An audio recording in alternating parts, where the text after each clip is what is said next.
Hello my dear student, how are you? Welcome to your beautiful channel Civis Physics Tutorial, the place where you learn the jackass things in the physics. Okay, so class 12 ray optics. आज हम लोग देखने वाले हैं total internal reflection and critical angle. बहुत ही बढ़िया topic है, बहुत ही क्लासिक लॉजिक है, कंसेप्ट है। यहाँ पे विदाउट मिरर रिफ्लेक्शन होने वाला है। विदाउट मिरर क्या होने वाला है? रिफ्लेक्शन। देखिए हमारा आप मिलके स्टार्ट करते हैं विदाउट मिरर रिफ्लेक्शन कैसे होता है वो। ठीक है, आइए चलिए देखो यहाँ पे इसकी कुछ छोटी छोटी बातें हैं, वो भी ध्यान में रखना फील करने के लिए। ठीक है, आइए चलिए देखो यहाँ पे ये कोई एक सरफेस है, ठीक है, और यहाँ पे ये है रेरर मीडियम। कौन सा मीडियम? Rarer medium. ठीक है, और यहाँ पे है सोचो डेंसर मीडियम। कौन सा medium? Denser medium. Is it clear और नॉट? समझ में आ रहा है? एक चीज ध्यान में रखना, ये जो फिनोमेना बनेगा टोटल इंटरनल रिफ्लेक्शन, इसका एक लॉजिक ये है कि जब भी रे डेंसर मीडियम में से रेरर मीडियम में जाएगी तब भी ये फिनोमेना बनेगा। सर ऐसा क्यों? वो भी मैं आपको बताता हूं। देखो यहाँ पे suppose this one is normal, ये हमारा नॉर्मल है। ठीक है, ये हमारा नॉर्मल है। इसको मैं यहाँ से थोड़ी देर के लिए हटा देता हूँ। ओके सर जी, कोई गल नहीं। देखो यहाँ पे ये डेंसर मीडियम है, यहाँ पे मैं लिख देता हूँ दिस वन इज कौन सा वाला medium? Denser medium. Is it clear? Now see here, देख भाई यहाँ पे एक रे इंसिडेंट हुई। कितने एंगल पे? सोच, ये इंसिडेंट एंगल है I1, मैंने ले लिया I1। ठीक है, तो बोल ये कौन से मीडियम में से कौन से मीडियम में जा रही है? तो डेंसर में से रेरर में जा रही है। तो कहाँ पे जाएगी? टुवर्ड्स द नॉर्मल या अवे फ्रॉम द नॉर्मल? तो वी नो दैट ये जाने वाली थी ऐसे, लेकिन तो थोड़ी सी ऐसे जाएगी अवे फ्रॉम द नॉर्मल। ये I1 है तो मैंने इसको मान लिया दिस वन इज R1। अरे इज इट क्लियर और नॉट? हाँ जी सर क्लियर। देख एक और रे में लेता हूँ, देख देख देख देख देख, ये सेकंड वाली रे है। कितने एंगल पे इंसिडेंट हुई? सोच, R2 पे इंसिडेंट हुई। ठीक है, तो ये रिफ्लेक्ट होके कहाँ पे जाएगी? तो अवे फ्रॉम द नॉर्मल जाएगी। जाने वाली थी ऐसे, लेकिन थोड़ी ऐसे चली जाएगी। ठीक है, तो ये रिफ्रैक्टेड एंगल कौन सा बनेगा? तुम्हारा R2 बनेगा।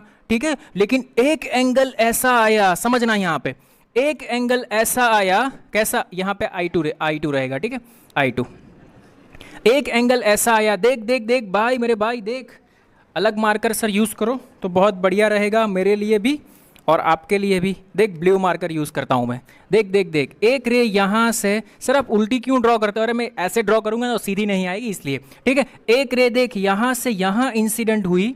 ठीक है, और ये रिफ्लेक्ट कहाँ पे हुई पता है? यहाँ पे ऐसे रिफ्लेक्ट हुई।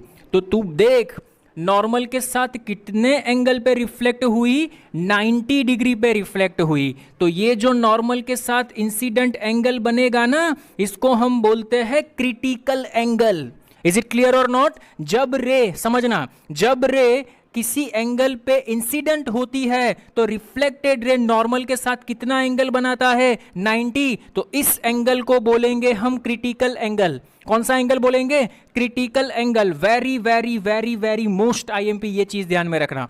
This one is incident ray, this one is refracted रे। कौन सी रे है ये? रिफ्रैक्टेड रे। इज इट क्लियर और नॉट? अरे समझ में आया मेरा बच्चा? हाँ जी श्योर। देख और एक बढ़िया सी चीज बताता हूं, पहले मैंने कौन सा एंगल पे इंसिडेंट किया? I1 तो R1 मिला। बाद में कौन सा किया? I2 तो R2 मिला। बाद में कौन सा किया? बाद में मैंने कोई ऐसा एंगल लिया कि जहां पे रे 90 डिग्री पे रिफ्लेक्ट हुई मुझे दिखाई दे पड़ी। Is it clear? तो देख यहाँ पे इंसिडेंट एंगल C है। अभी मैंने जो इंसिडेंट एंगल थोड़ा सा इंक्रीज किया, तू सोच, अगर मैंने रे यहां पे ऐसे इंसिडेंट करवाया, यहां पे ऐसे इंसिडेंट करवाया, ठीक है, तो ये फिर से उसी मीडियम में वापिस हो जाएगी रिफ्लेक्ट। तो ये बनेगा तेरे लिए इंसिडेंट एंगल और ये बनेगा तेरे लिए रिफ्रैक्शन। यहाँ पे रिफ्लेक्शन हो रहा है, देख उसी मीडियम में वापिस। अरे मिरर में क्या होता था? सोच मेरे भाई, एक रे यहां से ऐसे आई तो उसी मीडियम में वापिस रे आई कि नहीं? तो यहां पे भी वो वाला फिनोमेना आ गया। देख विदाउट मिरर ये हो रहा है, विदाउट मिरर ये हो रहा है। मजे वाली बात है कि नहीं? ठीक है, तो ये जो विदाउट मिरर हो रहा है उसको हम बोलते हैं टोटल इंटरनल रिफ्लेक्शन। लेकिन ये कब पॉसिबल हुआ? जब मैंने incident angle is greater than C लिया। सर ये C क्या है? C को हम बोलते हैं क्रिटिकल एंगल। C को हम क्या बोलते हैं? Critical angle. ये क्रिटिकल एंगल में आपकी रे है वो 90 डिग्री पे रिफ्लेक्ट हो रही है। देख, तू भी देख, मैं भी देखता हूं, तू भी देख। समझ में आया? कौन से एंगल पे रिफ्लेक्ट हुई? 90 डिग्री पे रिफ्लेक्ट हुई। अरे यू अंडरस्टैंड और नॉट? इज इट क्लियर और नॉट? हाँ जी सर क्लियर। देख, तो यहां से मैंने एक फॉर्मूला बनाया। कौन सा फॉर्मूला? तो इसके लिए मैं बाय यूजिंग स्नेल्स लॉ, समझना यहां पे तू, बाय यूजिंग स्नेल्स लॉ, मैं स्नेल्स लॉ का यूज कर रहा हूं। ठीक है, चल रे कहां से इंसिडेंट हो रही? यहां से। तो मैं क्रिटिकल एंगल की भी बात कर रहा हूं, क्योंकि ये तो रिफ्रैक्ट हो गई। स्नेल्स लॉ इसमें नहीं लगेगा, क्रिटिकल एंगल पे स्नेल्स लॉ लगेगा। ठीक है, तो N1 sine I1 is equal to N2 sine R1। Is it clear? अरे समझ में आया कि नहीं? मेरे लिए N1 कौन सा मीडियम है? ये मीडियम है। ठीक है, तो इसका रिफ्रैक्टिव इंडेक्स मैंने मान लिया 1 और इसका N, इसका रिफ्रैक्टिव इंडेक्स मैंने मान लिया 1। ठीक है, तो इसका यहां से रे यहां पे इंसिडेंट हो रही है, तो यहां पे मैं लिखूंगा N into sine C, because incident angle C है। देख, तू देख, ये जो रे इंसिडेंट हो रही है एंगल कितना है? C है, इज इक्वल टू N2, यहां पे गई, कितना है? N2 1 है। साइन R1 कितने एंगल पे रिफ्रैक्ट होती है? अगर मैं C एंगल पे इंसिडेंट करवा रहा हूं, ये ब्लू वाली लाइन चेक कर, अगर मैं C एंगल पे इंसिडेंट करवा रहा हूं तो कितने एंगल पे रिफ्रैक्ट होती है? 90 डिग्री पे रिफ्रैक्ट। देखो, रिफ्रैक्ट और रिफ्लेक्ट ये दोनों में ध्यान रखना। रिफ्लेक्ट कहां पे हुई? जैसे ही मैंने एंगल इंसिडेंट एंगल से इंक्रीज किया, तो इसका मीनिंग क्या होता है कि क्रिटिकल एंगल से इंसिडेंट एंगल बड़ा होना चाहिए। अगर आपको क्या चाहिए? टोटल इंटरनल रिफ्लेक्शन चाहिए। तो you understand, incident critical angle से इंसिडेंट एंगल कैसा होना चाहिए? बड़ा होना चाहिए, तब भी आपको क्या दिखाई दे पड़ेगा? Total internal reflection. Is it clear और नॉट? समझ में आ रहा है? हाँ जी सर समझ में आ रहा है। आइए, तो यहां से देख, मुझे क्रिटिकल एंगल की वैल्यू क्या मिलती है? क्रिटिकल एंगल मिलेगा sine C is equal to 1/n, because sine 91 रहता है। Very very most IMP formula तूने यहां पे डिफाइन किया। देख, sine C is equal to 1/n। बोल, समझ में आया कि नहीं आया? इज इट क्लियर और नॉट? ओके, फिर से एक बार देख लेते हैं। चल देखिए, रेरर मीडियम या डेंसर मीडियम, ये फिनोमेना कब पॉसिबल है? रे कहां से कहां जानी चाहिए? डेंसर से रेरर। सर उल्टा पॉसिबल नहीं है? नहीं पॉसिबल है। देख, मैं तेरे को एग्जांपल के साथ एक्सप्लेन करता हूं। वेट, रुक, सोच। ये तेरा रेरर मीडियम है, ये तेरा डेंसर मीडियम है। देख, अगर रे रेरर में से डेंसर में जाएगी, देख ये इंसिडेंट हुई, तो रेरर में से डेंसर में जाएगी तो ये टुवर्ड्स द नॉर्मल बेंड हो जाएगी ना, तो उसी मीडियम में रिफ्लेक्शन के कोई चांसेस ही नहीं है इसके। ठीक है, चल ले, तूने एंगल बढ़ाया, चल सर मैं एंगल बढ़ाऊं तो ले, बड़ा एंगल। ठीक है, फिर से वो बैंड तो किस डायरेक्शन में होगी? टुवर्ड्स द नॉर्मली बैंड होगी। इज इट क्लियर और नॉट? तो टोटल इंटरनल रिफ्लेक्शन का फिनोमेना कहां पे पॉसिबल है? ओनली इंसिडेंट रे कौन से मीडियम में होनी चाहिए? डेंसर। और रिफ्लेक्टेड रे कौन से मीडियम में होनी चाहिए? रेरर। तब भी ये फॉर्मूला पॉसिबल होगा। अरे इज इट क्लियर और नॉट? समझ में आया? देख, कंडीशन क्या होगी? I इज ग्रेटर देन क्या होना चाहिए? C होना चाहिए। ठीक है, I इज ग्रेटर देन क्या होना चाहिए? C होना चाहिए, तब भी TIR पॉसिबल है, अदरवाइज TIR पॉसिबल नहीं है। ठीक है, तो क्रिटिकल एंगल अगर तुझे फाइंड करना है तो क्रिटिकल एंगल कब बनेगा? तो ये चीज माइंड में डाल दे। When I is equal to C, when I is equal to C, जब इंसिडेंट एंगल क्रिटिकल एंगल बन जाएगा तो रिफ्रैक्टेड रे तेरे को कहां पे मिलेगी? 90 डिग्री पे मिलेगी। अरे इज इट क्लियर और नॉट? समझ में आ रहा है? 100% श्योर? ओके, मैंने आपको बहुत बढ़िया तरीके से समझाया। ये फर्स्ट वाली रे देख, ये सेकंड वाली रे देख, ये थर्ड वाली रे तू देख सकता है कि 90 डिग्री पे रिफ्लेक्ट हो गई, और ये तू फोर्थ वाली रे की बात कर रहा है तो वो उसी मीडियम में रिफ्लेक्ट हो रही है, विदाउट मिरर रिफ्लेक्शन हो रहा है। ठीक है, तो इसको हम बोलते हैं टोटल इंटरनल रिफ्लेक्शन। सर इसका यूज कहां पे होता है? आप लोगों ने देखा होगा ऑप्टिकल फाइबर। ठीक है, और एक बहुत बढ़िया सा एग्जाम्पल है मिराज। सर मिराज वो विमल वाला मिराज? अरे वो मिराज नहीं रे। मिराज का मीनिंग क्या? कई बार हमें भी ऐसा लगता है कि आप बहुत ही गरम एरिया है, वहां पे आप चलो अपनी कार लेके जा रहे हो तो आपको आगे ऐसा दिख रहा है कि वहां पे पानी जैसा फील हो रहा है, लेकिन एक्चुअल में वहां पे पानी नहीं होता, वहां पे TIR का ये प्रोसेस हो रहा होता है। वो मैं आपको डिफाइन बहुत बढ़िया तरीके से एक्सप्लेन करूंगा, वो मिराज क्या है वो। ठीक है, ऑप्टिकल फाइबर भी बहुत बढ़िया तरीके से पढ़ेंगे हम लोग। यहां तक समझ में आया कि नहीं आया? Is it clear? Fine, okay. So this one is the total internal reflection when I is equal to C। इसकी कुछ कंडीशन है, पहले ये नोट कर लो, बाद में मैं आपको कंडीशन नोट करवा देता हूँ। Pose the screen and note it down first of all. √2 है। ठीक है, तो देख C की वैल्यू तुझे कितनी मिलती है? 45 डिग्री। इसका मीनिंग क्या हुआ? देख, I is greater than C बन गया, मीन्स इंसिडेंट एंगल है वो क्रिटिकल एंगल से ज्यादा है। तो क्या होता है, अगर incident angle is greater than critical angle then reflection का फिनोमेना होगा। तो यहाँ पे ये रे है वो इसी मीडियम में रिफ्लेक्ट हो जाएगी, कितने एंगल पे, 60 डिग्री पे। अरे मिरर का लॉ है angle of incident is equal to angle of reflection. हाँ जी सर पढ़ा है। तो कितना डेविएशन हुआ देख तू, अगर ये नहीं होता तो ये रे ऐसे चलती, ठीक है, इसकी वजह से ये रे इसी मीडियम में रिफ्लेक्ट हो गई। तो हमें क्या फाइंड करना है, ये डेविएशन फाइंड करना है। डेविएशन ऐसे जाती, कैसा आता डेविएशन, क्लॉकवाइज बनता है। तो ये डेविएशन डेल्टा क्या बनता है, तो हम लोग पढ़ चुके हैं, delta is equal to 180 minus 2 times of incident angle. अरे ऐसे भी कर सकते हो मेरे भाई, ये 180 रहेगा, ठीक है, ये 120 रहेगा, ठीक है। तो 180 माइनस 120 कर दो तो रिमेनिंग एंगल मिल जाएगा। तो यहाँ पे देखो 180 माइनस 2 टाइम्स इंसिडेंट एंगल कितना है, 60 डिग्री। तो 180 minus 120, what is the answer, delta is equal to 60 degree. This one is your deviation. अरे इज इट क्लियर और नॉट, समझ में आ रहा है, श्योर 100%। देख अगर यहाँ पे 2 दिया होता तो, अगर यहाँ पे 2 दिया होता तो क्या बनता, sine C is equal to 1/2, sine C is equal to 1/2। अगर 1/2 है तो सी की वैल्यू क्या मिलती, 30 डिग्री मिलती। तो देख इंसिडेंट एंगल कितना है, 60 है, सी की वैल्यू क्या मिलती है, 30 डिग्री। तो फिर भी वही हाल होता, incident angle is greater than critical angle. तो फिर से वही क्या होता, टोटल इंटरनल रिफ्लेक्शन ही बनता।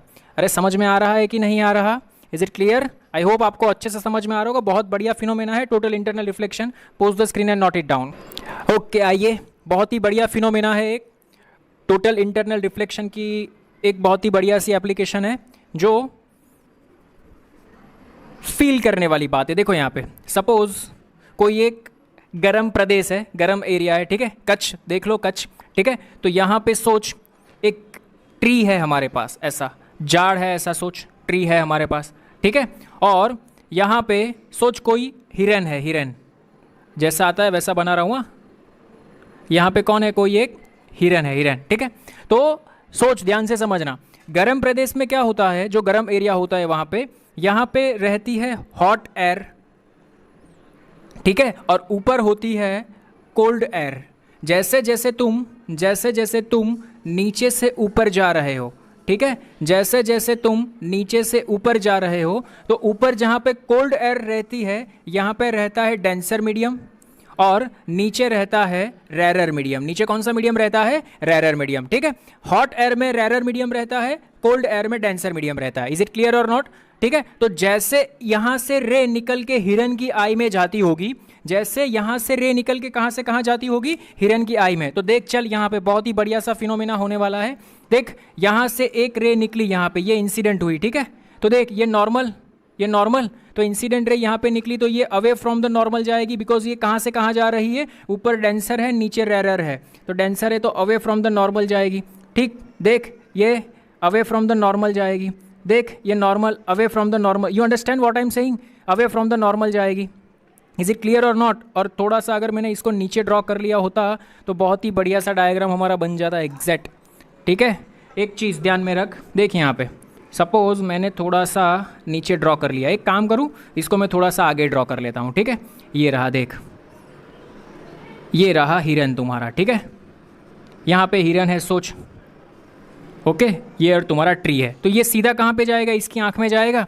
नाउ सी हियर, यहाँ पे क्या होता है पता है तेरे को, यहाँ पे इसको जो दिखाई दे पड़ेगा, माफ़ करना है अगर बुरी इमेज बने तो कोई गल नहीं, यहाँ पे इसको ऐसे दिखाई दे पड़ेगा। यहाँ पे क्या होगा पता है, यहाँ पे ये जो रे यहाँ पे इंसिडेंट होगी ना, यहाँ पे जो इंसिडेंट होगी ना, ये उसको कहाँ से आती हुई दिखाई दे पड़ेगी, ये उसको यहाँ से आती हुई दिखाई दे पड़ेगी। इज इट क्लियर, क्योंकि यहाँ पे क्या बन जाता है, आई ग्रेटर देन सी बन जाता है। क्या बन जाता है, आई ग्रेटर देन सी। तो यहाँ पे टोटल इंटरनल रिफ्लेक्शन का काम करता है। इज इट क्लियर और नॉट, समझ में आया। कौन सी प्रोसेस, इसको हम क्या बोलते हैं, मिराज बोलते हैं। क्या बोलते हैं इसको हम, मिराज। ये जो प्रोसेस हो रही है इसको हम क्या बोलेंगे, mirage, okay. So this one is mirage. इसमें क्या फंडा याद रखने का है, ये फंडा याद रखने का है, hot air rarer medium, cold air denser medium. Is it clear और नॉट। ऐसा ही अगर क्लाउड, बहुत ही ठंड जहाँ पे पड़ रही हो, ठीक है, तो बहुत ही ठंड पड़ रही है तो वहाँ पे भी ऐसा होता है कि जो शिप होता है ना, तो आप ऊपर देखोगे तो आपको शिप का सेम मिराज टाइप इफेक्ट ऊपर की ओर दिखाई दे पड़ेगा, ठीक है। कोल्ड एयर टू नीचे बहुत ही कोल्ड होगा अगर ज़्यादा ठंडा प्रदेश है तो, ठीक है, तो वहाँ पे भी सेम इस टाइप का इफेक्ट दिखाई दे रहा होगा। देखो एक और इफेक्ट है, शोपीस आप लोगों ने देखा होगा, सपोज ऐसा कोई पॉट टाइप है, देख यहाँ पे ऐसे लाइट रे अगर तुझे पता है तो ऐसे ऐसे कैसे बाहर निकलेगी, ऐसे ऐसे ऐसे बाहर निकल रही होगी, ठीक है। और यहाँ पे अगर आप देखोगे ना तो ये जो एंड पॉइंट होता है ना, एंड पॉइंट, यहाँ पे ब्राइटनेस ज़्यादा होती है। अगर आप लोगों ने देखा होगा तो यहाँ पे ब्राइटनेस क्या होती है, ज़्यादा होती है। इसमें क्या होता है पता है, एक पतला सा वायर होता है, इसमें क्या होता है कि ये जो भी रे यहाँ से कोई भी रे जैसे इंसिडेंट होगी ना, ऐसे इंसिडेंट होगी ना, ठीक है, तो ये जो इंसिडेंट एंगल है ना आई, वो क्रिटिकल एंगल से ज़्यादा होगा। तो क्रिटिकल एंगल से ज़्यादा होने की वजह से क्या होता है, देखो ये रे एक्चुअल में ऐसे चली जानी चाहिए थी लेकिन नहीं जाएगी। क्रिटिकल एंगल ज़्यादा होने की वजह से वो अंदर ही अंदर रिफ्लेक्ट होके फिर यहाँ से बाहर निकलेगी। देख यहाँ पे अंदर ही अंदर रिफ्लेक्ट होके फिर यहाँ से बाहर निकलेगी। तो ये वाला पोर्शन हमें कैसा दिखता है, ब्राइट दिखता है। इज इट क्लियर और नॉट? तो ये जो वायर है उसको हम बोलते हैं ऑप्टिकल फाइबर। इसको हम क्या बोलते हैं, optical fibre. Is it clear और नॉट? समझ में आया ऑप्टिकल फाइबर? ऑप्टिकल फाइबर में इस टाइप का फिनोमेना होता है, लेकिन इस टाइप का फिनोमेना होने के लिए क्या कंडीशन है, आई इज ग्रेटर देन क्या होना चाहिए, सी होना चाहिए। Is it clear? Okay, pause the screen and note it down. Miraj, okay जी, आइए देखिए, बहुत बढ़िया सा एग्जाम्पल है। यहाँ पे सोचो कोई मीडियम है, यहाँ पे बल्ब रखा है, ठीक है, बल्ब रखा है, ये एयर का मीडियम है। यहाँ पे कोई ऑब्जर्वर है, देखो यहाँ पे कोई कौन है, ऑब्जर्वर है, ठीक है, दिस वन इज ऑब्जर्वर। तो हमें ये पूछा है find area of bright patch. ये जो ब्राइट पैच है इसका एरिया कितना होगा on the surface of water, ठीक है, सरफेस ऑफ वाटर पे ब्राइट पैच का एरिया क्या होगा। तो देख एक चीज़ सुन, तू मेरी बात सुन, ठीक है, देख यहाँ पे this one is the surface, यहाँ पे कोई ऑब्जर्वर है, ठीक है, ये रहा ऑब्जर्वर, ओके, और ये हमारा बल्ब है, ये हमारा बल्ब है, ठीक है, ये हमारा नॉर्मल है, ठीक। नाउ सी, अगर कोई लाइट रे यहाँ पे इंसिडेंट हुई, ये रही, या अगर लाइट रे यहाँ पे इंसिडेंट हुई, ये नॉर्मल, ठीक है, तो ये रेरर, डेंसर में से रेरर में जाएगा तो अवे फ्रॉम द नॉर्मल जाएगा, सोच, ठीक है। और मैंने बढ़ाया, देख इंसिडेंट एंगल ये वाला बढ़ाया, ठीक है, तो सोच ये 90 डिग्री पे रिफ्लेक्ट होगा, ठीक है। तो एक चीज़ तू मुझे बता कि ये जो इंसिडेंट एंगल है वो क्रिटिकल एंगल के, sorry, I is equal to R one, R is equal to 90 कब बनेगा, तो पहले क्रिटिकल एंगल तू फाइंड कर ले। तो क्रिटिकल एंगल कितना रहेगा तेरे लिए, sine C is equal to बड़ा अपन छोटा, बड़ा अपन छोटा, तो 1/√2। तो c इज इक्वल टू कितना मिला तेरे को, 45 डिग्री मिला।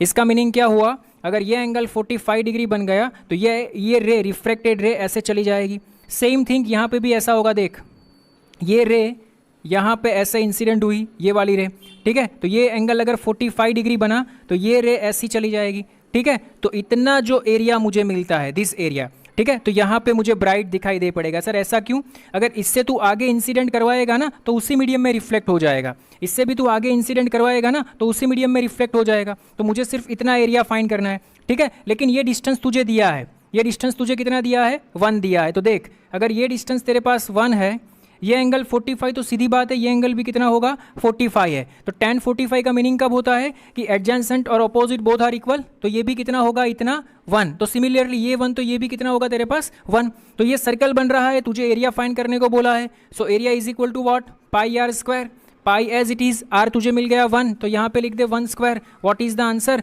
पाई metre square is your answer, that's it. अरे समझ में आया क्या, गुड क्वेश्चन था, अच्छा वाला। देखो यहाँ पे अगेन एक बार देख लेते हैं, find the area of bright patch on the surface of water. ये जो वाटर का सरफेस है, तो यहाँ पे एक बल्ब, वाटर के इनसाइड मैंने बल्ब लगाया है, ठीक है। तो आप लोग देख सकते हो, कभी भी होटल में गए होंगे तो इस टाइप का फिनोमेना उस लोगों ने यूज़ किया होता है, ठीक है। नीचे बल्ब है, ऊपर पानी है, तो कहाँ तक पानी में आपको ये बल्ब की इफेक्ट दिखाई दे पड़ेगी, ठीक है। तो जहाँ तक क्रिटिकल एंगल होगा वहाँ तक, बिकॉज क्रिटिकल एंगल से ज़्यादा रे उसी मीडियम में रिफ्लेक्ट होगी। अरे ये रे मेरे आई में ही नहीं जा रही तो मुझे कहाँ से दिखाई दे पड़ेगा, ठीक है। तो क्रिटिकल एंगल तक मुझे ब्राइट दिखाई दे पड़ेगा, क्रिटिकल एंगल तक। इज इट क्लियर और नॉट? हाँ जी सर, आप यहाँ तक ड्रॉ कर सकते थे, यहाँ तक ये रहा। अरे समझ में आया क्या? Is it clear? Good question, pause the screen and note it down, note कर लो। हाँ जी आइए, और बहुत बढ़िया सा एग्जाम्पल देखो यहाँ पे, सेम थिंग, ये एक मीडियम है, इसका रिफ्रैक्टिव इंडेक्स मैंने ले लिया 2, ठीक है, और इसका रिफ्रैक्टिव इंडेक्स मैंने ले लिया 1। यहाँ पे एक ट्यूबलाइट रखी है, क्या रखी है, ट्यूबलाइट, ठीक है, जिसकी लेंथ इज गिवन 4 मीटर। तो हमें ये पूछा है find the area of white patch on the surface. ये जो सरफेस है उसके ऊपर वाइट पैच का एरिया आप फाइंड करो, ठीक है। आइए चलिए, सोच अगर बल्ब होता सोच, अगर ये बल्ब होता तो बल्ब के लिए हमने कौन सी स्टोरी कही थी? तो यही वाली सर, आपने बोला था ना पहले क्रिटिकल एंगल फाइंड कर लो, sine C is equal to 1/√2। तो sine C is equal to 1/√2, तो क्रिटिकल एंगल मुझे कितना मिलता है? 45 डिग्री। तो इसका मीनिंग क्या होगा कि अगर यहाँ से कोई रे ऐसे इंसिडेंट हो रही है, अगर यहाँ से कोई रे ऐसे इंसिडेंट हो रही है, कितने एंगल पे इंसिडेंट होगी? अगर 45 डिग्री पे इंसिडेंट हो रही है तो वो कितने एंगल पे रिफ्लेक्ट होगी? सीधी बात है, इतने एंगल पे रिफ्लेक्ट हो जाएगी 90 डिग्री पे। इज इट क्लियर और नॉट? तो सेम थिंग यहाँ पे भी ऐसा होगा। ये रहा, कितने एंगल पे इंसिडेंट हुई? 45 डिग्री पे इंसिडेंट हुई, क्रिटिकल एंगल है ये वाला, C इज इक्वल टू, तो यहाँ से ऐसे रिफ्लेक्ट हो जाती। लेकिन ये पॉइंट वाले की मैं बात कर रहा हूँ, ठीक है। लेकिन पॉइंट से इस साइड भी बहुत सारे ऑब्जेक्ट होंगे और पॉइंट से इस साइड भी बहुत सारी, मीन्स के ये भी रेज निकालेंगे ना अपने में से, बहुत सारे पॉइंट इसमें होते हैं, ठीक है। तो क्या होगा देख, सिर्फ इसकी वजह से यहाँ पे ये मुझे मिला सर्कल, सिर्फ पॉइंट इमेज की वजह से। इसकी रेडियस कितनी? तो सीधी बात है, ये डिस्टेंस 1 है तो इसकी रेडियस भी हमें कितनी मिलेगी? 1 मिलेगी। लेकिन सोच, इसका आगे वाला, तो इसका आगे वाला यहाँ पे एक सर्कल बनाएगा, ओवरलैप हो जाएगा, यहाँ पे इसका आगे वाला एक और सर्कल बनाएगा, ओवरलैप हो जाएगा, ठीक है। अभी आ जाओ कॉर्नर पे। अगर मैं कॉर्नर की बात करूँ, ये वाला कॉर्नर देख, ये वाला कॉर्नर, और देख ये वाला कॉर्नर, तो ये वाला कॉर्नर फिर भी वो भी 45 डिग्री पे इंसिडेंट होगा, ठीक है। तो ये वाला कॉर्नर भी क्या बनाएगा? एक सर्कल बनाएगा, क्या? सिमिलरली अगर मैं ये वाले कॉर्नर की बात करूं तो ये वाला कॉर्नर देख यहाँ पे इंसिडेंट हुआ, ठीक है। तो ये भी क्या बनाएगा? एक सर्कल बनाएगा कि नहीं, ठीक है। तो आपको किस टाइप का फिनोमिना देखागा? देख मेरे भाई, तो यहाँ पे आराम से देख, बहुत बढ़िया देख यहाँ पे, तो तुझे जो ब्राइट पैच दिखेगा तो इसके अंदर जो सर्कल बनेगा वो ऐसे ओवरलैप्ड हो जाएगा, अंदर की मैं बात कर रहा हूँ, ऐसे ओवरलैप्ड हो जाएगा, ठीक है। लेकिन ये जो कॉर्नर है ये ऐसे बनेगा और जो राइट हैंड साइड वाला कॉर्नर है वो ऐसे बनेगा, ठीक है। ये डिस्टेंस तो तेरे पास कितना है? 4 मीटर है ही, और ये जो रेडियस तेरे पास मिलती है ये कितनी मिली तुझे? 1। ये जो रेडियस, अरे इसकी रेडियस तुझे मिली ना, सर्कल की रेडियस कितनी मिली? 1, तो ये भी तुझे मिलेगा 1। तो तुझे इसका एरिया निकालना है, ठीक है। तो यहाँ पे ये सेमी सर्कल, ये भी सेमी सर्कल, तो सेमी सर्कल का एरिया क्या रहता है? पाई r² डिवाइडेड बाई 2 प्लस इसका एरिया क्या रहेगा? 4 इंटू 2, अरे लेंथ इंटू विड्थ, प्लस इसका एरिया क्या रहेगा? पाई r² डिवाइडेड बाई 2। यहाँ पे r इज इक्वल टू 1 है तो डाल दे, pi by 2 plus 8 plus pi by 2, pi by 2 plus pi by 2 pi हो जाएगा। So what is the answer? Pi plus 8 is your answer. अरे इज इट क्लियर और नॉट? सुपर क्लासिक एग्जाम्पल था ये वाला, okay. What is the answer? Pi plus 8 is your answer. Sir क्या किया, कुछ समझ में नहीं आया। अरे मेरे बंदा सोच, अगर ये यहाँ पे सिर्फ पॉइंट सोर्स होता तो एक ही सर्कल तुझे मिलता। अरे इसका तो हमने फाइंड किया, कितनी रेडियस मिलती है? 1। अभी इसका बगल वाला पॉइंट तू सोच, बगल वाला पॉइंट सोचेगा तो ये सर्कल का थोड़ा पोर्शन बाहर रहेगा, बाकी का पोर्शन को इसके ऊपर ओवरलैप हो जाएगा ना, ठीक है। तो मैंने क्या किया, यहाँ से सभी पोर्शन मान लिया कि ओवरलैप हो गए। अभी मैंने ये एंड फाइंड किया और ये एंड फाइंड किया, तो ये अकेला एंड है तो अकेला एंड थोड़ा ऐसे हाफ सर्कल बनाएगा, ये भी अकेला एंड है तो ये भी हाफ सर्कल बनाएगा, और इसके बीच में जो आपको मिलेगा वो इस टाइप की इमेज आपको मिलेगी जो ओवरलैप होंगे ऐसे, देख ऐसे ओवरलैप जो होंगे ना, ऐसे ओवरलैप, ठीक है। तो ये क्या बनाएगा? स्क्वायर बनाएगा कि नहीं मेरे दोस्त? यहाँ पे ऐसे ओवरलैप होके। इज इट क्लियर और नॉट? और लास्ट में कैसा रहेगा? ऐसा, लास्ट में कैसा रहेगा? ऐसा। That's it. समझ में आया? कहाँ तक ओवरलैप्ड होंगे? तो यहाँ तक, बाद में लास्ट में ऐसा, लास्ट में ऐसा। रेडियस एरिया फाइंड कर लो, this one is your answer. अरे समझ में आया कि नहीं? Is it clear? Good question. Pause the screen and note it down, note कर लो। हाँ जी, आइए देखिए और एक बढ़िया सा एग्जाम्पल आपके सामने पेश करते हैं हम। देखो यहाँ पे एक प्रिज्म दिया है, ठीक है, ABC, this medium is 1, this medium is 2, find theta such that incident ray suffer TIR at BC। ये सरफेस पे ये जो इंसिडेंट रे है वो टोटल इंटरनल रिफ्लेक्शन उसके साथ होना चाहिए, ऐसा बोला है। चल देख यहाँ पे देखते हैं हम लोग। अगर ये रे यहाँ पे ऐसे इंसिडेंट हुई तो नॉर्मल कैसे बनेगा मेरे भाई? नॉर्मल ऐसे बनेगा। अगर ये यहाँ पे इंसिडेंट हुई, ठीक है, ये एंगल थीटा, तो ये एंगल कितना बनेगा? थीटा। अरे सर जी ये एंगल तो 90 है, तो ये इंसिडेंट कितने एंगल पे हुई? 90 माइनस I, तो इंसिडेंट एंगल मुझे मिल गया। इज इट क्लियर और not? Now for TIR what is the condition?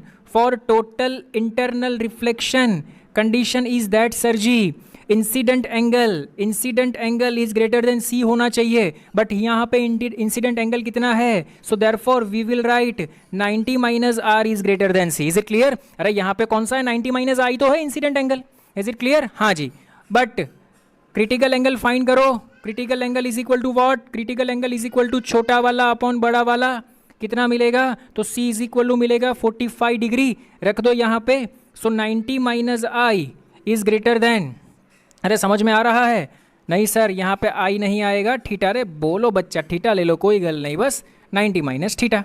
So 90 minus theta is greater then 45 degree. ठीक है, यहाँ पे अगर मैं माइनस की साइन कॉमन निकाल लूँ, ठीक है, अदरवाइज आप ऐसा भी डायरेक्ट लिख सकते हो, theta is less than 45 degree. Is it clear? यहाँ पे मुझे 90 माइनस थीटा ग्रेटर देन 45 है, तो थीटा फाइंड करना है ना, तो माइनस साइन बाहर निकालेंगे तो इनइक्वालिटी चेंज हो जाएगी। इनइक्वालिटी क्या हो जाएगी? चेंज हो जाएगी। देख कैसे चेंज होती है, माइनस की साइन बाहर निकाल, माइनस थीटा माइनस 90 बन गया, थीटा माइनस 90 ग्रेटर देन 45। ठीक है, अगर दोनों साइड में माइनस लेता हूँ, देख theta minus 90 less than minus 45। Is it clear? देख इनइक्वालिटी क्या हो गई? चेंज हो गई। अगर ये माइनस में यहाँ पे जाने दूंगा तो ये इनइक्वालिटी चेंज हो जाएगी।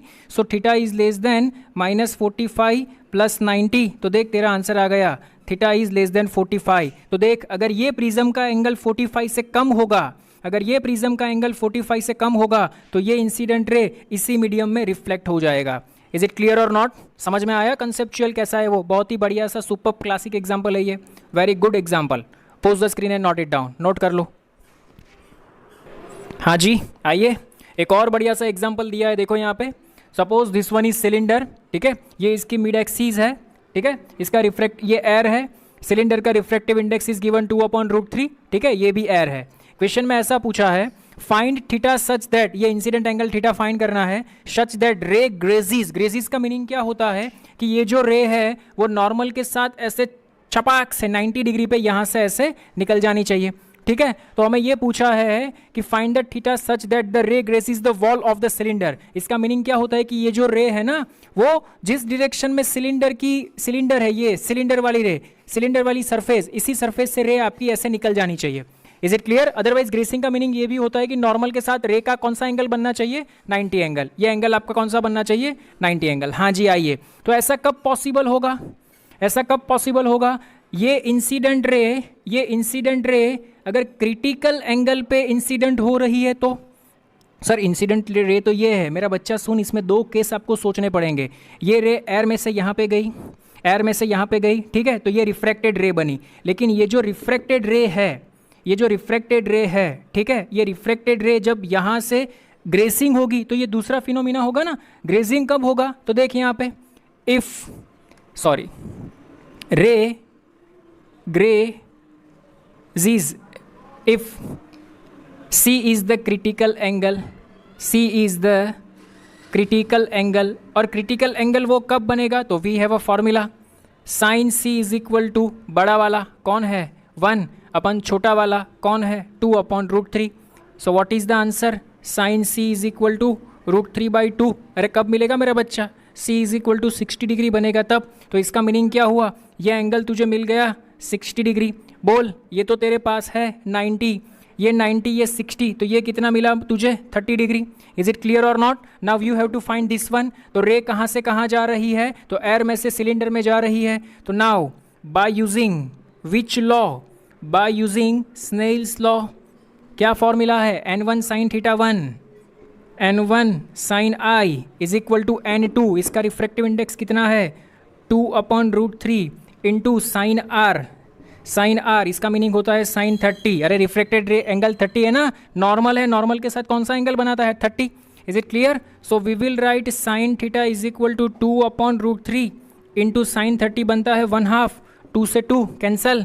सो what is the answer? sin θ is equal to 1/√3। So we will write θ is equal to sine inverse 1/√3। This one is your answer. अगर रे इस एंगल पे इंसिडेंट होगी तो ये यहाँ पे ग्रेजिंग हो जाएगी। इज इट क्लियर और नॉट? क्वेश्चन समझ में आया? आइए अगेन एक बार समझ लेते हैं। क्वेश्चन में ऐसा पूछा है, सिलेंडर इज गिवन, यहाँ पे ये रे कौन सा एंगल पे इंसिडेंट होगी ताकि वो सिलेंडर की सरफेस के साथ ग्रेजिंग हो जाए। तो ग्रेजिंग कब होती है? तो ग्रेजिंग का मीनिंग होता है कि ये जो रे है वो क्रिटिकल एंगल पे इंसिडेंट होनी चाहिए। तो क्रिटिकल एंगल तो है नहीं हमारे पास, तो हमने फाइंड कर लिया। कैसे फाइंड किया? Sine C is equal to छोटू अपन बड़ू। छोटू कौन है? तो एयर में रिफ्रैक्टिव इंडेक्स 1 रहता है, ठीक है, और इसका रिफ्रैक्टिव इंडेक्स इज गिवन 2/√3। तो साइन सी की वैल्यू मुझे मिलती है √3/2, so C is equal to 60। Is it clear? तो ये मुझे मिल गया 60, ये बनेगा 90, तो ये बनेगा 30। ओके हाँ जी। तो by using Snell's law n1 sin i is equal to n2 sin r apply किया, तो यहाँ से मुझे मिल गया साइन थीटा, साइन थीटा से थीटा मिल गया, क्या मिला? Sine inverse 1/√3। This one is your answer. अरे समझ में आया कि नहीं? Is it clear? Good question, pause the screen and note it down. बहुत ही बढ़िया क्वेश्चन था ये वाला। हाँ जी, आइए एक और बढ़िया सा और लास्ट वन आज का एग्जाम्पल हम लोग सॉल्व करेंगे। बहुत ही बढ़िया है, बहुत ही सुपर्ब है, बहुत ही क्लासिक है, ध्यान से समझना। देखो एक ऑप्टिकल फाइबर जैसा कैसे, ध्यान से समझो। यहाँ से एक रे यहाँ पे इंसिडेंट हो रही है, लेकिन ये जो रे इंसिडेंट हो रही है वो अंदर उसका TIR होना चाहिए। तो TIR होने के लिए इस जो केबल वायर, जो भी आप कहो, ये जो ऑप्टिकल केबल है, ऑप्टिकल वायर है, उसका रिफ्रैक्टिव इंडेक्स कितना रखे ताकि ये जो रे है वो क्या हो? टोटल इंटरनल रिफ्लेक्शन इसमें हो। ठीक है, आइए चलिए हम और आप देखते हैं इसका टोटल इंटरनल रिफ्लेक्शन कब पॉसिबल है। तो ये एयर वाला मीडियम और ये डेंसर मीडियम होना चाहिए। देख, तो ये नॉर्मल है, ठीक है। तो रेयर में से डेंसर मीडियम में जब रे चलती है तो कहाँ पे जाएगी? Towards the normal, away from the normal, towards the normal गई। देख ये वाली टुवर्ड्स द नॉर्मल गई। Is it clear? तो ये रहा हमारा normal. Okay, now see here, ये इंसिडेंट हुई R1 पे, सॉरी आई पे, तो यहाँ पे रिफ्लेक्ट हुई R1 पे, ये एंगल बनेगा 90। अभी देख यहाँ पे क्या होना चाहिए? यहाँ पे होना चाहिए टोटल इंटरनल रिफ्लेक्शन, मींस ये रे है वो यहाँ से ऐसे टोटल इंटरनल रिफ्लेक्शन इसके ऊपर होना चाहिए, यहाँ से ऐसे रिफ्लेक्शन होना चाहिए, फिर ये बाहर निकलनी चाहिए। इज इट क्लियर और नॉट? हाँ जी। तो टोटल इंटरनल रिफ्लेक्शन के लिए मेरी बात सुन, ये जो नॉर्मल बन रहा है, ठीक है, तो इसके अंदर ये जो रे इंसिडेंट हुई, ये इंसिडेंट हुई, तो ये इंसिडेंट एंगल पहले निकालो कितना होगा। तो ये एंगल 90, ये एंगल R1, तो ये एंगल आपका बनेगा 90 माइनस R1। एक बात सुन मेरी, चल अभी ये जो रे इंसिडेंट हुई ये एंगल पे, इंसिडेंट एंगल पे, ये incident angle greater than C होना चाहिए। माइंड में डालो 40 IR, कंडीशन याद आई क्या? 40 IR, incident angle is greater than C। इसका मीनिंग क्या होता है? 90 minus R greater than C होता है। इसका मीनिंग एक और समझो, ये इंसिडेंट एंगल छोटे से छोटा हो, अगर इसकी वैल्यू मिनिमम भी हो, लेकिन वो C से ज्यादा होनी चाहिए। अरे ये एंगल की मिनिमम वैल्यू भी, मैक्सिमम तो होती ही है C से ज्यादा, लेकिन इसकी मिनिमम वैल्यू भी C से कितनी होनी चाहिए? 0, सॉरी C से कितनी होनी चाहिए? ज्यादा। किसकी वैल्यू? 90 minus R1। ये, अरे मेरी बच्चा, ये रे इंसिडेंट हुई, अगर ये एंगल सोच C से कम बना तो टोटल इंटरनल रिफ्लेक्शन होगा ही नहीं। देख सबसे बड़ी इसकी वैल्यू है 89 डिग्री, ठीक है, तो 89 पे वो यहाँ पे इंसिडेंट हुआ तो TIR होने ही वाला है, लेकिन छोटे से छोटी वैल्यू सोच 1 डिग्री है, तो यहाँ पे अगर ये 1 डिग्री पे भी इंसिडेंट हो रहा है तो भी इसका क्या होना चाहिए? TIR होना चाहिए, और वो जो 1 डिग्री है वो क्रिटिकल एंगल से ज़्यादा होना चाहिए। Is it clear? In short एक बात समझ, ये वाला पॉइंट की पॉइंट है, इंसिडेंट एंगल क्या होना चाहिए? ग्रेटर देन, ये तो पता है, लेकिन मिनिमम इंसिडेंट एंगल भी ग्रेटर देन C होना चाहिए। मिनिमम इंसिडेंट एंगल भी क्या होना चाहिए? Greater than C। मैक्सिमम तो होता ही है। हाँ जी सर, चलिए अगर मैं इसको ओपन करूं तो 90 minus R maximum is greater than C होना चाहिए। सर ये क्या हुआ?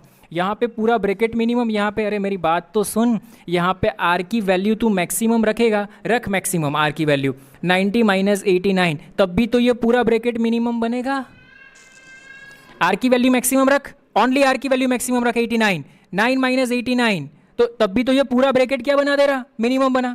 अगर ये वैल्यू तो मिनिमम रखेगा तो 1 रख, तो पूरा ब्रैकेट मैक्सिमम बन जाएगा। चेक कर, अगर यहाँ पे 1 रख, 90 माइनस 1, ठीक है, तो 89 तो मैक्सिमम बन गया, हमें तो मिनिमम वैल्यू चाहिए, ठीक है। तो इस टाइप की कोई भी चीज़ आए, ब्रैकेट ओपन करो, ध्यान में रखना ये मिनिमम का क्या हो जाएगा? मैक्सिमम। हाँ जी सर, चलिए ये बात तो हमें अभी समझ में आई, इसको बोल दिया मैंने equation number 1। Now see here, now see here. Sir क्या करें अभी? तेरे पास फॉर्मूला है क्या? देख मेरे पास फॉर्मूला है, मुझे R की मैक्सिमम वैल्यू चाहिए, तो स्नेल्स लॉ क्या कहता है? N1 sine I is equal to N2 sine R। अगर इंसिडेंट एंगल मैक्सिमम होगा तो रिफ्रैक्टिव एंगल भी मैक्सिमम होगा। तो सोच मैक्सिमम इंसिडेंट एंगल कितना होता है? अगर ये रे ऐसे इंसिडेंट हो रही है, सोच ऐसे इंसिडेंट होती तो 90 डिग्री पे इंसिडेंट होती तो देख, when I is equal to 90 degree, तो वहाँ पे तुझे क्या मिलेगा, आर की वैल्यू मैक्सिमम मिलेगी। ठीक है, तो डाल दे यहाँ पे N1 क्या है 1 sign 90 is equal to N2 क्या है N, ये तुझे चाहिए sine R maximum. Is it clear और नॉट? ठीक है, साइन 90 कितना रहता है 1 रहता है, तो sine R maximum is equal to कितना मिला 1/n। Is it clear? So R maximum की वैल्यू तुझे क्या मिली, R maximum is equal to तुझे मिलता है साइन इनवर्स 1/n। ब्रैकेट में डाल दे इसको, आर मैक्सिमम कितना मिला तुझे, sine inverse 1/n। Now see here, see अगर ये रे यहाँ पे इंसिडेंट हुई, यहाँ पे ऐसे रिफ्लेक्टेड हुई, तो क्रिटिकल एंगल कितना होगा, but we know that critical angle sine C is equal to बड़ा वाला अपन छोटा वाला अपन बड़ा वाला, ये तो होता ही है।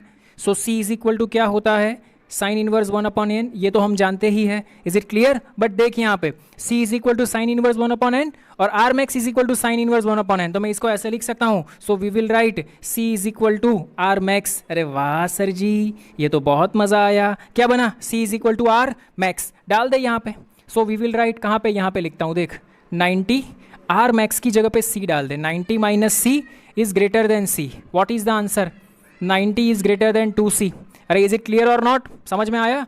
सो 2c इज लेस देन 90, तो c की वैल्यू क्या आई, c की वैल्यू तुझे मिलती है 45 डिग्री। c कैसा होना चाहिए, लेस देन 45 डिग्री होना चाहिए। इज इट क्लियर और नॉट, समझ में आया? हाँ जी सर, बट सर यहाँ पे तो sine c is equal to 1/n है, मुझे तो n फाइंड करना है, तो दोनों साइड साइन ले लो। तो देख यहाँ पे sine c is less than sine 45, so sine c is less than sine 45 की वैल्यू क्या होती है 1/√2। मुझे क्या फाइंड करना है, n फाइंड करना है। तो देख sine c is equal to 1/n होता है, सो 1/n लेस देन 1/√2, तो इसको हम न्यूमरेटर में से डिनोमिनेटर में ले जाएंगे, तो n इज ग्रेटर देन √2। इसका मीनिंग क्या हुआ, अगर इसका रिफ्रैक्टिव इंडेक्स ग्रेटर देन √2 है तो इसमें TIR का फिनोमेना होगा। सर एग्जाम्पल इतना लंबा, अरे कुछ नहीं है मेरे भाई, बहुत ही छोटा है। कंडीशन ये तुझे याद रहनी चाहिए, बस दैट्स इट। ठीक है, TIR के लिए क्या होता है, देख यहाँ पे ये रे इंसिडेंट हुआ, यहाँ पे रिफ्रेक्टेड हुआ, ये एंगल 90, तो ये कितना बना दे रहा है 90 माइनस R1। ये कौन सा एंगल होगा, क्रिटिकल एंगल से ज़्यादा होना चाहिए, मिनिमम एंगल भी क्रिटिकल एंगल से ज़्यादा होना चाहिए। तो मैंने यहाँ पे लिखा 90 minus R minimum is greater then थी, ब्रैकेट को ग्रेटर देन C, ब्रैकेट को ओपन किया तो 90 minus R max is greater than C। R max की वैल्यू क्या रहती है, तो मुझे यहाँ पे मिलता है, स्नेल्स लॉ बोलता है अगर इंसिडेंट एंगल ज़्यादा तो रिफ्रेक्टेड एंगल ज़्यादा। Is it clear? हाँ जी, तो मैंने ये अप्लाई किया। अगर मैंने I is equal to 90 degree, sine 90 maximum रहता है, ठीक है, तो अगर मैंने इंसिडेंट एंगल 90 ले लिया तो आर मैक्सिमम मिलेगा। So we will write n1 sin θ1 is equal to n2 sine means के n2 sign R max. Air है तो 1, इंसिडेंट एंगल 90 साइन 90 लेंगे तभी तो मैक्सिमम मिलेगा आर मैक्स। मुझे आर मैक्स चाहिए बिकॉज यहाँ पे आर मैक्स रखना है। ठीक है, तो आर मैक्स की वैल्यू क्या मिलती है, साइन इनवर्स 1/n मिलती है। We also know that critical angle sine c is equal to 1/n, so c is equal to sine inverse 1/n। इसको और इसको इक्वट किया तो मुझे पता चला, अरे बाप रे, R maximum is equal to c मिलता है, तो मैंने यहाँ पे लिख दिया R maximum is equal to c। So 90 minus c is greater than c। ठीक है, तो 2c लेस देन 90 मिला, c less than 45, but we know that अगर यहाँ पे आप दोनों साइड साइन लगा दो तो sine c less than sine 45, so sine c less than 1/√2, but sine c is equal to 1/n, 1 less than 1/√2 and greater than √2। That's it, खेल खलास, ये आपका आंसर आ गया। इज इट क्लियर और नॉट, समझ में आया? बहुत ही क्लासिक एग्जाम्पल था ये वाला। Pose the screen and note it down, note कर लो।